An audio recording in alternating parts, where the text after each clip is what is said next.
Thanks again for making the Locked On Ole Miss podcast your first listen every day. We're free and available wherever you get your podcast, including YouTube. We're part of the Locked On Podcast Network, your team every day. Hello, I'm Stephen Willis from the Locked On Ole Miss podcast, and I'm joined today by Bill Flowers, our resident football wide receiver expert that has been coming on for about 2 years now.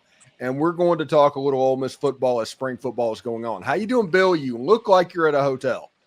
I am on vacation with the family, spring break. Enjoying that. You just woke up, so if I look like I got punched in the eyes, that's from oversleeping my alarm clock. Well, I genuinely appreciate you joining us because this is interesting. Last time we talked was right after Ole Miss took apart Penn State. You saw the emergence of Caden Prieskorn at tight end. We know how you feel about tight ends. Actually, Thursday's show was about Caden Prieskorn and the tight end position and a lot of that stuff. Well, what are your thoughts about this offense and this team going into essentially a 2024 season as a top 5, top 6 level football team? Well, I think what's going to be interesting is going to see how they handle the mentality of being uh, a lead dog. They always say, you're either a lion or you're the gazelle. The gazelle's always running because he's always trying to be, caught. That lion. He's that hunter. He's out front. Everything just he does what he wants to do. That the hunted is always they have to run, they have to go, and there are some people that are born they want to be the hunted. Now, not everybody can be the hunter. You have these teams that once they get to the point where, hey, you know what, you're top 5, everybody's talking good about you, the old rat poison thing. They start to just kind of crumble. Ole Miss has really never been there at top 5. Here we go. You guys are going to be expected to win every game. You guys are expected to do everything right. A little adversity, what happens? So I think that's what's going to be interesting to see what happens, because there's so much hype right now with all the transfer portal, D linemen and acquisitions that happen there. And the word acquisitions, isn't that crazy that we're now saying that in college football? Then you also have, the world, the pressure right now is going to be on the quarterback. He is going to be expected to be a Heisman. He's a Heisman candidate. He could be a front runner for the Heisman. And there's just a lot of pressure. And so, from the players, you got that. Same thing with our coach. He's never been a front runner. He's always been that kind of like, we know you are a squirrely, really, exciting, fun coach to watch, but how really good of a coach are you? Can you be in the can you lead a team to a national championship? Can you do that? He's never been in that situation. So this is new territory for him as well. If you go back to 2004, we all know the quarterback problems that Ole Miss had. How good would have that 2004 team been if Eli had an extra year of eligibility? And listen, the football in the last 30 years or really 25 years has been a quarterback-driven league. And you might say it's since the conception of football, it was a quarterback-driven league. But more so in the last 25 years. So I think we could have won the national championship. We had the same exact team as we did in 2003, but you just didn't have the quarterback. And so much of that goes from, Eli's ability, just his natural ability, but also the ability to lead, and also the ability to sit at the line and be able to diagnose what's going on and get you out of the wrong play into the right play. So I mean, there's so many things that go into being a quarterback that make it a quarterback-driven league. That you know, to me, we we would have given a strong run for a national championship. You know, coming into Ole Miss is going into a 2024 season as a top 5 level team. Another transfer portal window is going to open up in about 2 weeks. What do you think the biggest needs are still for this Ole Miss football team? I mean, I would push defense. That's what I would push. I would push as hard as I could defensively. Um, uh, Running backs. It'll be interesting to see. You know, uh, you know, I mean, I would. You know what you lost with Junkins, with Quishon. So, um, having a pounder that was just so physically, demanding. Uh, that's something that I don't know if we have. We know we've got speed, and we know we have Bentley, who's electric.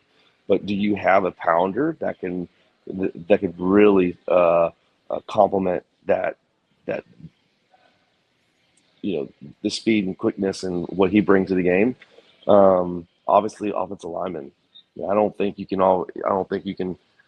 If you find an amazing offensive lineman, which I don't know if you're going to get, is that something? It's hard to pass that up. Um, uh, so quite frankly, when you get to the point where, hey, you're a national championship caliber team, uh, the best thing to hear is we might need to find some like depth. That's what we're looking for. We're not looking to plug in a starter. We're looking to plug in a number two. Now, when you start doing that, that's when you start winning national championships, because you're able to build your depth, and that's why Alabama beat so many teams, is because they had so much depth. So I think that defensively we know that's our weak spot, and if we could continue to build on the defense and linebackers and safeties and corners, offensively, I think we're in a good spot. This is really weird. Over the next 2 years, Ole Miss isn't playing Alabama or Auburn. There's no Right. Alabama schools, and this is funny. A little bit of a history lesson, Bill, right here. Back in the 1950s and 60s, when Ole Miss was winning all its titles and all those banners being hung up, Ole Miss didn't play Alabama or Auburn. That's weird. Well, yeah, I mean, it is odd, and I think this is another little bit of a I don't want to say a rat poison thing, but for Kiffin to have this schedule that we have for next year, and the players to be ranked 5, that might make it even a little bit more difficult for them to stay focused and to stay hungry and to stay, if adversity hits in a little bit. Because if there's a schedule to have that allows you to win a national championship, it is next year. I mean, you do play Georgia and you do play Oklahoma. I'm not afraid of Oklahoma, um, like I am Georgia, obviously. But I think from a home schedule, you got Oklahoma and Georgia. Those are your two big home games. Um, I think those are, so I think the road to the playoffs are much easier at Ole Miss than they are in some other schools. Speaking of the playoffs, what would be your dream playoff matchup in 2024? Who would you like to host?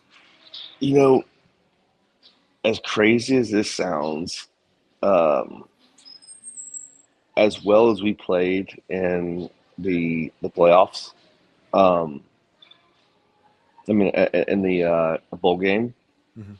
and as good as pre-scoring is, Mm-hmm. I don't think it really matters.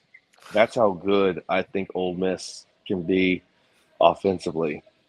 If they stay healthy with the receivers that we have in the middle of the field that gets taken by our tight end, I'm telling you, the quarterback situation is in autopilot if he throws in the middle of the field and takes what the defense gives him. And offensively, our coaches are able to, you know, it's a this is, excuse my language, but this is the old Ron Middleton saying. So here you go, coach. Don't piss down your leg.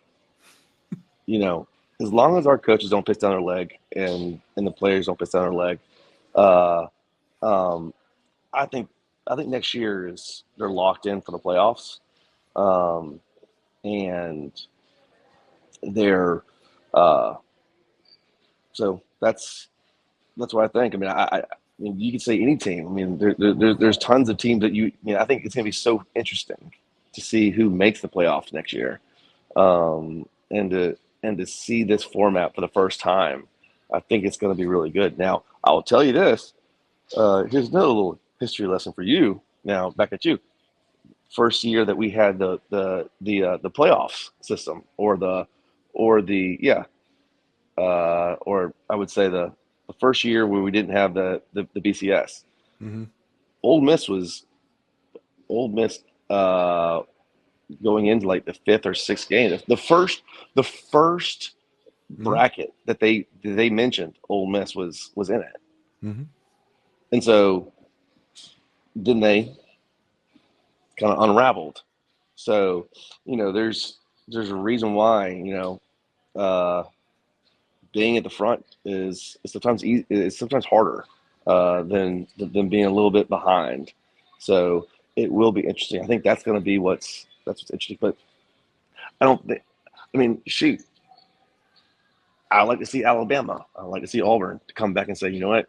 Well, I don't think Auburn's going to be in there, but it would be fun to see Alabama and be like, all right, hey, old friend, time for a whooping. Yeah. Thanks again for making the Locked On Ole Miss podcast your first listen every day. We're free and available wherever you get your podcast, including YouTube, part of the Locked On Podcast Network, your team every day. Thank you to Bill Flowers. Go back and enjoy your vacation, enjoy spring break, and thanks again. And as always, we're going to bring you in periodically, man. All right, buddy. Thanks. All right, man. Have a good Take one. care. Bye-bye.